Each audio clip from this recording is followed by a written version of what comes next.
Lawrence के भाई अनमोल ने संभाला गैंग। हरियाणा पंजाब के 9 व्यापारी निशाने पर। 50-50 लाख रुपए की मांगी है फिरौती। गैंग के 2 शार्प शूटर पुलिस के हत्थे चढ़े।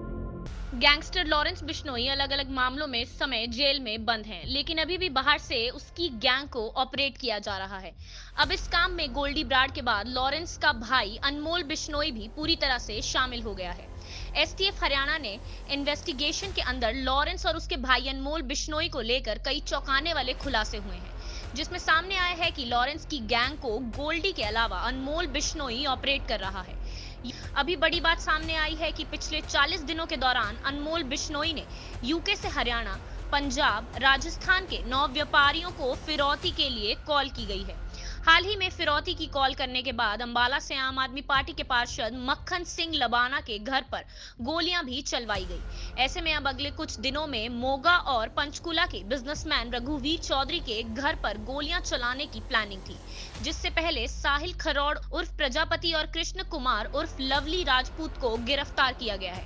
एसटीएफ हरियाणा डीआईजी सिमरदीप सिंह ने बताया कि एसटीएफ के डीएसपी अमन कुमार की टीम ने इन दोनों आरोपियों साहिल खरौड़ और लवली राजपूत को पकड़ा है। इनके पास से अवैध हथियार भी बरामद हुए हैं, जिसके बाद इनसे पूछताछ की जा रही है, जिसमें सामने आया है कि गोल्डी ब्राड को पकड़ने के लिए देश की अलग अलग एजेंसियों की ओर से कार्रवाई की जा रही है। ऐसे में गोल्डी अंडरग्राउंड हो गया है, लिहाजा अब लॉरेंस बिश्नोई की गैंग को उसका भाई अनमोल बिश्नोई ऑपरेट कर रहा है। वो विदेश में बैठकर यहाँ के युवाओं को गलत रास्ते पर ले जा रहा है।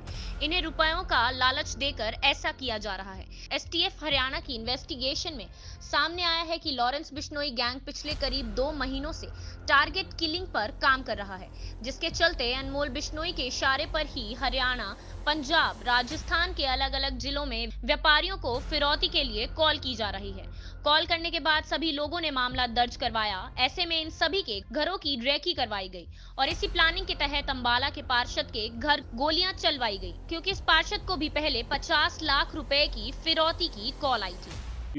26 अप्रैल को एक हमारे जो एमसी हैं मक्खन सिंह लबाना, उनको वहाँ अनमोल बिश्नोई की तरफ से एक फिरौती की कॉल आई थी। 50 लाख रुपए रैंसम की डिमांड की गई थी और अगले ही दिन उनके घर पे कुछ गोलियां चलाई गई। और अभी एसटीएफ अंबाला ने 2 लड़के जो शूटर थे उनको अभी अरेस्ट किया है। दोनों शाहबाद के रहने वाले हैं, एक साहिल है और एक कृष्ण कुमार है, जिसको एसटीएफ अंबाला ने अभी अरेस्ट किया है।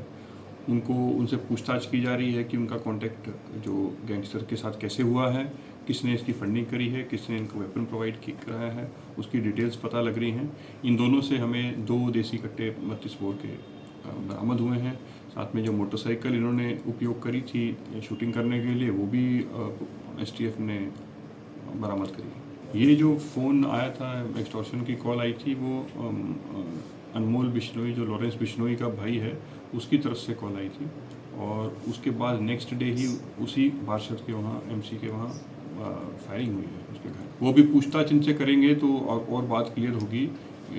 हो सकता है कि पहले जो इन्होंने फायरिंग करी है वो उनको धमकाने के लिए करी हो, बट हम पूछताछ जब गहनता से की जाएगी तो आगे जो स्टोरी है वो की गई। दोनों लड़के जो पकड़े हैं उनसे जब पूछताछ की गई तो पता लगा है कि अभी ये रिसेंटली मोगा पंजाब में भी कुछ रेकी करके आए हैं, वहाँ भी कुछ हो सकता था किसी वारदात को अंजाम दे सके। और इसके अलावा यमुनानगर, कैथल और पंचकुला में भी अनमोल बिश्नोई की तरफ से एक्सटॉर्शन कॉल्स आई हैं, तो उनका भी लिंक क्या है इन लड़कों के साथ उसको भी हम लोग वेरीफाई कर रहे हैं। जो पंजाब के तो अभी इन्होंने कुछ लड़कों के नाम बताए हैं जिन्होंने इनको वहाँ पे मोगा में रेकी कराई है।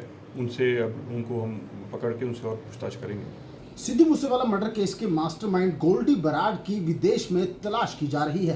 कई सुरक्षा एजेंसियां उसकी तलाश कर रही हैं। ऐसे में लॉरेंस बिश्नोई का ये कुख्यात गुर्गा अब अंडरग्राउंड हो चुका है। ऐसे में गोल्डी बराड की जगह ली है अब लॉरेंस बिश्नोई के छोटे भाई अनमोल बिश्नोई ने। जी हाँ, अनमोल बिश्नोई ने अपना पूरा रैकेट चलाने के लिए राजस्थान, हरियाणा और पंजाब के करीब 1 दर्जन बिजनेसमैन को रैंसम के लिए कॉल की है। हर एक बिजनेसमैन को 50 लाख रुपए की फिरौती देने के लिए कहा गया है। एसटीएफ हरियाणा की इन्वेस्टिगेशन के अंदर सामने आया है कि पंचकुला, यमुनानगर, कैथल, रोहतक, सोनीपत, एनसीआर सहित दर्जन भर ऐसे व्यापारी हैं जिन्हें 50-50 लाख रुपए की रैंसम के लिए कॉल की गई है। वहीं हाल ही में अंबाला के अंदर आम आदमी पार्टी के एक पार्षद के घर पर गोलियां भी चलाई गई। इस पार्षद को पहले 50 लाख रुपए की फिरौती देने के लिए कॉल की गई। जब पार्षद ने ऐसा नहीं किया तो उनके घर पर गोली चला दी गई। वहीं अनमोल बिश्नोई की तरफ से अब हरियाणा पंजाब के अंदर टारगेट किलिंग का एक बड़ा प्लान बनाया जा रहा है। एसटीएफ हरियाणा की इन्वेस्टिगेशन के अंदर सामने आया है कि पंचकुला के एक बिजनेसमैन का नाम इस टारगेट किलिंग के अंदर शामिल है। वहीं मोगा का एक व्यापारी और इसके साथ साथ यमुनानगर के एक व्यापारी का नाम भी इस टारगेट किलिंग के अंदर शामिल है। अगले कुछ दिनों के अंदर या तो इन व्यापारियों पर गोली चलाई जानी थी या फिर इनके घर या इनके ऑफिस पर गोलियां चलवाई जानी थी। एसटीएफ हरियाणा ने अनमोल बिश्नोई के 2 शार्प शूटर्स को गिरफ्तार किया है, जिनके पास से पिस्टल और कई कार्टेज बरामद हुए हैं। वहीं अब पता चला है कि इस पूरी की पूरी गैंग की ओर से जो प्लानिंग की जा रही है उसके अंदर करीब 8 से 9 शार्प शूटर शामिल हैं। ऐसे में अब देखना यह होगा कि क्या एसटीएफ हरियाणा जल्द से जल्द इन बाकी आरोपियों को पकड़ पाती है। अगर आपने अभी तक हमारे चैनल को सब्सक्राइब नहीं किया है तो आज ही सब्सक्राइब करें, साथ ही लाइक और शेयर करना ना भूलें।